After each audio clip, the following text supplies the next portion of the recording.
हरे कृष्ण. प्रत्येक महिन्यामध्ये 2 पक्ष असतात, एक कृष्ण पक्ष आणि दुसरा शुक्ल पक्ष. ह्या पक्षांमध्ये अमावस्या आणि पौर्णिमा झाल्यानंतर 11व्या तिथीला किंवा दिवसाला एकादशी असे म्हटले जाते. आपल्या शास्त्रामध्ये एकादशी तिथीला खूप महत्त्व आहे. एकादशी ही श्री विष्णूंना समर्पित आहे. त्या दिवशी त्यांचे स्मरण आणि पूजन केल्याने अनन्यसाधारण असे पुण्य लाभते.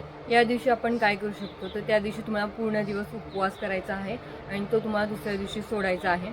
या दिवशी तुम्ही धान्य सोडून उपवासाला जे चालेल ते तुम्ही खाऊ शकता. तसेच भगवंतांचे नामस्मरण, भगवद्गीता आणि भागवतमचं वाचन करायचं आहे आणि तुम्हाला अनन्यसाधारण असं पुण्य लाभते. या वर्षातील म्हणजेच 2026 मधील पहिली एकादशी ही 14 जानेवारीला येत आहे.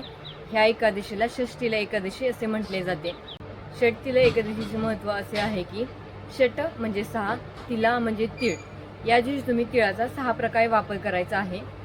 या दिवशी तुम्ही तिळाने स्नान करायचं आहे, तिळाचे उटणे लावायचे आहे, तिळाने तुम्हाला तर्पण करायचे आहे, तिळाचे सेवन करायचे आहे, तिळाचे दान करायचे आहे, म्हणजे तुम्हाला तिळाने होम करायचा आहे. या एकादशीला तिळाचे दानाचे खूपच महत्त्व आहे.